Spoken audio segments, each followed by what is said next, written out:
Channel. मेरा नाम है मृदुला और आज हम डिस्कस करने वाले हैं एलिसा टेस्ट के बारे में। एलिसा टेस्ट जो है ये इसका जो फुल फॉर्म होता है वो है एंजाइम लिंक्ड इम्यूनोसॉर्बेंट एसे। तो चलिए वीडियो स्टार्ट करते हैं। एलिसा एक इम्यूनोलॉजिकल एसे है, यानी कि इम्यून सिस्टम से रिलेटेड आपको ऐसे है जिसमें कि कोई भी बायोलॉजिकल सैंपल दिया गया है तो उसमें वो डिटेक्ट कर सकता है कि कितने amount of antibodies, antigen, proteins और ग्लाइकोप्रोटीन्स प्रेजेंट होता है। ठीक है, इसको सबसे पहले डिस्कवर किया था ईवा इनगेवेल ने और पीटर पर्लमैन ने 1971 में। ये बहुत सारे जो डिसीजेज हैं जैसे कि इबोला, परनेसियस एनीमिया, एड्स, टॉक्सोप्लाज्मोसिस, जिका वायरस, कार्सिनोमा जो कि एपिथेलियल सेल में होता है, सिफिलिस, रोटावायरस, यानी कि इम्यून से रिलेटेड जितने डिसीज होते हैं उनको डिटेक्ट करने में यूजफुल होता है। एलिसा का बेसिक प्रिंसिपल है कि इसमें जो एंटीजन प्रेजेंट होता है किसी सैंपल में उसको सॉलिड सरफेस के ऊपर इमोबिलाइज करते हैं या तो डायरेक्टली या तो किसी कैप्चर एंटीबॉडी के हेल्प से। ठीक है, तो जिससे कि वो उसके सरफेस पे इमोबिलाइज्ड हो जाए। और एंटीबॉडी है जो कि ऑलरेडी कंजुगेटेड होता है मॉलिक्यूल के साथ, जिससे कि वो इजीली डिटेक्ट हो जाए, यानी कि किसी एंजाइम या फ्लोरोफोन के साथ उसके साथ एंटीजन जाके कॉम्प्लेक्स फॉर्म कर देता है और उसके बाद वो इजीली डिटेक्टेबल हो जाता है। ठीक है, अब आता है आपका टाइप्स ऑफ एलिसा। तो basically 4 major types of ELISA test जो है वो यूज़ किए जाते हैं। पहला है डायरेक्ट एलिसा, जिसमें कि एंटीजन कोटेड प्लेट जो है वो यूज़ किए जाते हैं और इसमें एंटीबॉडीज़ की स्क्रीनिंग होती है। इनडायरेक्ट एलिसा, इसमें भी एंटीजन कोटेड प्लेट यूज़ होता है और इसमें एंटीजन और एंटीबॉडी दोनों को डिटेक्ट किया जाता है। सैंडविच एलिसा, जिसमें कि एंटीबॉडी कोटेड प्लेट होता है और यहाँ पे एंटीजन की स्क्रीनिंग होती है। और कॉम्पिटिटिव एलिसा, जिसमें कि एंटीबॉडी की स्क्रीनिंग होती है। तो सबसे 1 बाय 1 हम मेथड को डिस्कस करते हैं। पहला हो गया डायरेक्ट एलिसा। इसमें बेसिकली जो है वो एंटीजन को डिटेक्ट किया जाता है, जैसे कि जो फीकल सैंपल है उसमें कौन से वायरस पार्टिकल प्रेजेंट है या ब्लड सैंपल है उसमें कौन सा वायरस पार्टिकल प्रेजेंट है। इसका बेसिक प्रोसीजर क्या होता है कि सबसे पहले स्पेसिमेन लिया जाता है और उसको माइक्रोटिटेड प्लेट, कुछ इस तरह का प्लेट होता है जिसमें ABCD करके नंबरिंग होती है 1 2 3 4, और ये स्मॉल टाइप के वेल्स होते हैं, यानी कि छोटे छोटे गड्ढे होते हैं। ठीक है, इस प्लेट में उसमें ऐड कर दिया जाता है और फिर उसको जो कि ऑलरेडी जिसमें एंटीबॉडी जो है वो प्री कोटेड होता है जिस भी एंटीजन, यानी कि जो स्पेसिमेन उसमें जो एंटीजन प्रेजेंट है उसके साथ बाइंड करने के लिए। ठीक है, अगर एंटीजन यानी कि एग्जाम्पल ले लेते हैं वायरस पार्टिकुलेट प्रेजेंट होता है सैंपल में, तो वो जो एंटीजन बाइंडिंग साइट्स होते हैं एंटीबॉडी पे, उस पे जाके वो ट्रैप हो जाता है। यानी कि हमने क्या किया, एक माइक्रो प्लेट ले लिया, उसको उसके जो वेल्स हैं उसको ऑलरेडी उसमें एंटीबॉडी जो है उसको प्री कोट कर दिया। एंटीबॉडी जो प्री कोट करेंगे वो डिपेंड करेगा कि हमें गिवन सैंपल में किस एंटीजन को डिटेक्ट करना है। उसके बाद फिर हम इसमें स्पेसिमेन यानी कि सैंपल को फिल करते हैं। तो जो स्पेसिमेन में एंटीजन प्रेजेंट होता है वो जाके जो ऑलरेडी एंटीबॉडी प्रेजेंट है उसके बाइंडिंग साइट पे जाके बाइंड कर जाता है और कॉम्प्लेक्स फॉर्म कर देता है। तो जो अनबाउंड मटेरियल होता है उसको फिर वॉश कर लेते हैं और उसमें फिर सेकेंड एंटीबॉडी ऐड करते हैं जिसमें कि ऑलरेडी कंजुगेटेड एंजाइम प्रेजेंट होता है। जो सेकेंड एंटीबॉडी होता है वो जाके एंटीजन में रिमेनिंग साइड्स जो होते हैं वहाँ पे जाके बाइंड कर जाता है। ठीक है, जो कि फर्स्ट एंटीबॉडी से रिएक्ट नहीं हुए होते हैं। उसके बाद प्रॉपर वॉशिंग की जाती है और जो भी बाउंड मटेरियल जो कि हर एक माइक्रोटिटर वेल में प्रेजेंट है उसमें एंजाइम एक्टिविटी को डिटेक्ट किया जाता है। और एंजाइम एक्टिविटी डिटेक्ट करने के लिए जो एंजाइम के लिए सबस्ट्रेट होता है उसको ऐड करते हैं। तो अगर एक कैरेक्टरिस्टिक कलर प्रोड्यूस होता है तो उससे डिटेक्ट हो जाता है, क्योंकि जो भी कैरेक्टरिस्टिक कलर प्रोड्यूस होगा वो डायरेक्टली प्रोपोर्शनल होता है कि गिवन सैंपल में कितना अमाउंट ऑफ एंटीजन प्रेजेंट है। यानी कि हमने क्या किया कि मान लीजिए सपोज करिए माइक्रोटिटर का वेल है, वेल में ऑलरेडी एंटीबॉडी प्रेजेंट है।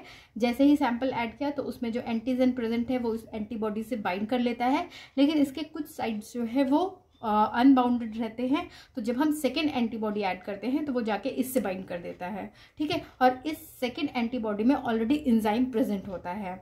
उसके बाद इस एंजाइम की एक्टिविटी क्या है ये चेक करने के लिए हम सबस्ट्रेट ऐड करते हैं। जैसे ही सबस्ट्रेट ऐड करते हैं तो जो मटेरियल है उसका कलर चेंज हो जाता है, और ये जो कलर चेंज होता है वो डिटेक्ट करता है कि कितने अमाउंट ऑफ एंटीजन प्रेजेंट है। ठीक है, इस मेथड का ये एडवांटेज है कि ये बहुत शॉर्ट प्रोसेस है, और जिससे कि टाइम बच जाता है और रिएजेंट्स भी बच जाते हैं। इसमें क्रॉस रिएक्टिविटी जो है वो नहीं होती सेकेंडरी एंटीबॉडी की वजह से। लेकिन इस मेथड के कुछ डिसएडवांटेजेस भी हैं कि इसका जो पोटेंशियल, बैकग्राउंड पोटेंशियल होता है वो काफ़ी हाई होता है, यानी कि जो भी प्रोटीन सैंपल में प्रेजेंट होते हैं वो सरफेस पे बाइंड कर देते हैं।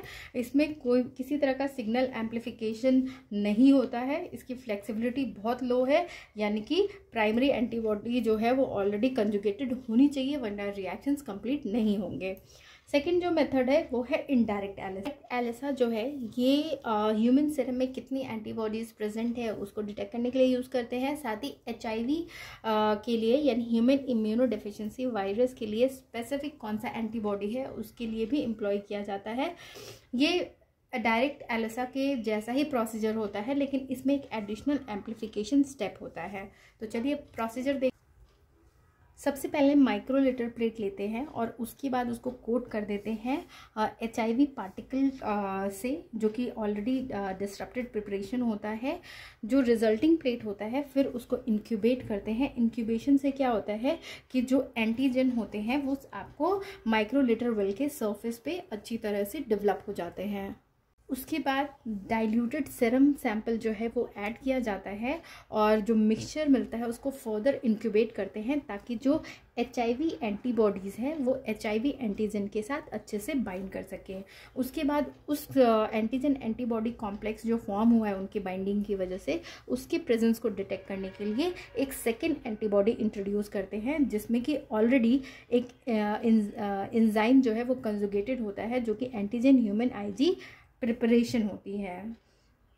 ठीक है, उसके बाद थोड़ी देर के लिए फिर उसको इंक्यूबेट करते हैं ताकि वो सेकेंडरी एंटीबॉडी जो है वो बाइंड कर सके, और उसके बाद फिर उसको अच्छे से वॉश करते हैं ताकि जो एक्स्ट्रा एंटीबॉडी सेकेंड एंटीबॉडी है वो जो है वो रिमूव हो सके। उसके बाद एंजाइम एक्टिविटी को डिटेक्ट करने के लिए अगेन उसमें सबस्ट्रेट ऐड करते हैं। सबस्ट्रेट ऐड करने से कलर चेंज प्रोड्यूस होता है, जो डायरेक्टली प्रोपोर्शनल होता है कितने अमाउंट ऑफ जो एंटीबॉडी, ह्यूमन IG एंटीबॉडी जो है वो प्रेजेंट है, यानी कि बाइंड हुई है, उससे उसके डायरेक्टली प्रोपोर्शनल होता है। इस मेथड का ये एडवांटेज है कि इसका एम्पलीफिकेशन काफ़ी जो सिग्नल एम्पलीफिकेशन होता है वो काफ़ी सिंपल होता है, यानी कि कुछ सेकेंडरी एंटीबॉडीज़ जो होते हैं वो प्राइमरी एंटीबॉडीज़ के साथ बाइंड कर लेते हैं। इसकी फ्लेक्सिबिलिटी जो है वो काफ़ी हाई होती है। ठीक, यानी कि सेम सेकेंडरी एंटीबॉडी जो है वो अदर प्राइमरी एंटीबॉडीज़ के साथ भी यूज़ किए जा सकते हैं। डिसएडवांटेज है कि ये लंबा प्रोटोकॉल है as compare to ELISA test, यानी कि इसमें ज़्यादा टाइम लगता है, और इसका जो पोटेंशियल है, मतलब कि जो सेकेंडरी एंटीबॉडी है वो प्राइमरी एंटीबॉडी के साथ बाइंड हो जाती है, तो यहाँ पे क्रॉस रिएक्टिविटी के चांसेस बहुत ज़्यादा होते हैं। थर्ड जो मेथड है वो है सैंडविच एलिसा। ये बहुत कॉमन टाइप ऑफ टेस्ट है, और इसमें 2 स्पेसिफिक एंटीबॉडीज़ को यूज़ किया जाता है सैंडविच फॉर्म करने के लिए एंटीजन में, यानी एंटीबॉडी एंटीजन एंटीबॉडी। तो इस तरह से जो है वो सैंडविच फॉर्म कर लिया जाता है। ठीक, और इसीलिए इसे मैच्ड एंटीबॉडी पेयर्स भी कहते हैं। ठीक, अब हम प्रोसीजर देखते हैं। तो सबसे पहले एंटीबॉडी को माइक्रोप्लेट या माइक्रोलीटर वेल में कोट कर दिया जाता है, फिर उसमें सैंपल ऐड करते हैं। सैंपल ऐड करने के बाद जो सैंपल में एंटीजन प्रेजेंट होते हैं वो बाइंड करते हैं जो प्लेट के अंदर एंटीबॉडी है, और वो सरफेस पे इमोबिलाइज हो जाते हैं। उसके बाद एक कंजुगेटेड डिटेक्शन एंटीबॉडी जो है वो ऐड किया जाता है ताकि वो जो बाइंडिंग है उसको डिटेक्ट, यानी जो कॉम्प्लेक्स फॉर्म हुआ है ऑलरेडी उसको डिटेक्ट कर सके। और ये जो कंजुगेटेड डिटेक्शन एंटीबॉडी है इसके साथ जो है वो एंजाइम ऑलरेडी प्रेजेंट होता है, तो ये जाके जो एंटीजन हमारा है उसकी जो रिमेनिंग एपिटोप है, यानी रिमेनिंग बाइंडिंग साइट है, उसके साथ जाके बाइंड करता है। उसके बाद जब सबस्ट्रेट ऐड करते हैं तो सबस्ट्रेट जो है वो कलर चेंज प्रोड्यूस करता है, जो कि डायरेक्टली प्रोपोर्शनल होता है कि कितने अमाउंट ऑफ एंटीजन जो है वो गिवन सैंपल में प्रेजेंट है। इसके जो एडवांटेज है वो बेसिकली है कि इसकी स्पेसिफिसिटी बहुत हाई होती है, क्योंकि इसमें 2 एंटीबॉडीज़ जो होते हैं वो दो अलग अलग बाइंडिंग साइट यानी कि एपिटोप्स पे बाइंड करते हैं सेम एंटीजन के। ये कॉम्प्लेक्स सैंपल के लिए काफ़ी सूटेबल होता है। इसकी फ्लेक्सिबिलिटी और सेंसिटिविटी जो है वो हाई होती है, यानी कि बोथ डायरेक्ट और इनडायरेक्ट मेथड जो है वो यूज़ किए जा सकते हैं सैंडविच एलिसा टेस्ट के लिए।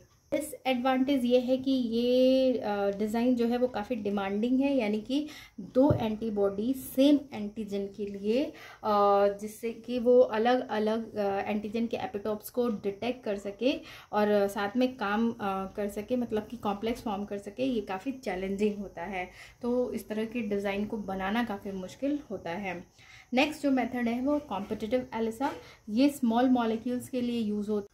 ये मेथड जो है वो सैंडविच एलिसा टेस्ट के जैसा ही होता है, और इसमें जो एंटीबॉडी है उसको ऑलरेडी हम कोट कर देते हैं माइक्रोप्लेट के ऊपर। यहाँ पे कंजुगेटेड डिटेक्शन एंटीबॉडी की जगह कंजुगेटेड एंटीजन यूज़ किया जाता है, ताकि जो बाइंडिंग है वो सैंपल के एंटीजन से वो कंप्लीट हो सके। ठीक, तो जितना ज़्यादा एंटीजन प्रेजेंट होगा सैंपल में, उतने ही लेस एंटीजन जो कंजुगेटेड एंटीजन है वो बाइंड करेंगे एंटीबॉडी के साथ। तो इसीलिए इसमें जो सबस्ट्रेट जब ऐड किया जाता है तो कलर चेंज जो प्रोड्यूस होता है वो इनवर्सली प्रोपोर्शनल होता है आपको कितना एंटीजन प्रेजेंट है गिवन सैंपल में।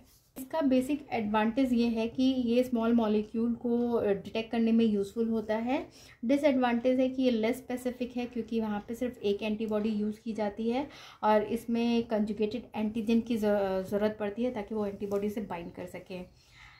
अब एलिसा टेस्ट कहाँ अप्लाई किया जाता है? क्योंकि एलिसा टेस्ट से हम एंटीजन और एंटीबॉडी दोनों डिटेक्ट कर सकते हैं, तो इसीलिए ये सीरम एंटीबॉडी कंसंट्रेशन को डिटेक्ट करने के लिए यूज़ होता है। फूड इंडस्ट्री में ये जो पोटेंशियल फूड एलर्जेंस है, जैसे कि मिल्क, पीनट्स, वैलनट्स, आलमंड्स, एग वगैरह में जो प्रेजेंट होते हैं, उनको डिटेक्ट करने के लिए यूज़ होता है।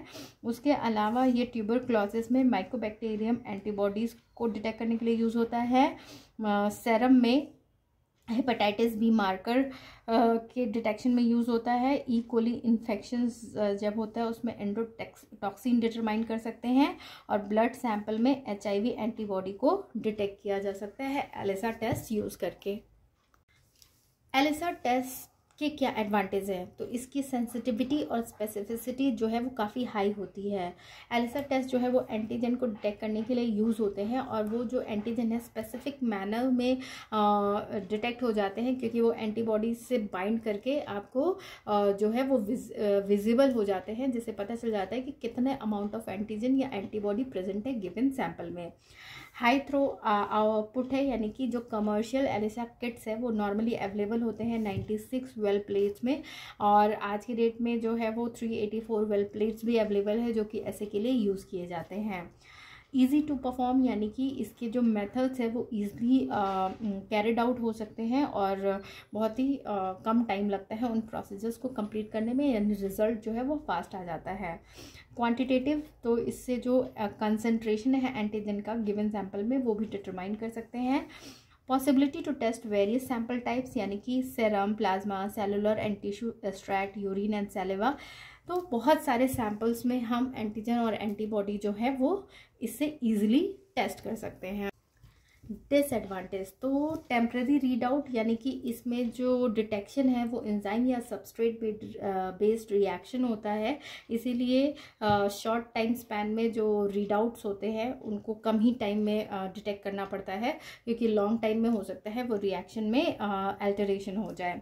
लिमिटेड एंटीजन इन्फॉर्मेशन, यानी कि इसमें जो एंटीजन गिवन सैंपल में है उसका कितना अमाउंट प्रेजेंट है उसका एक लिमिटेड इन्फॉर्मेशन ही मिलता है। ठीक है।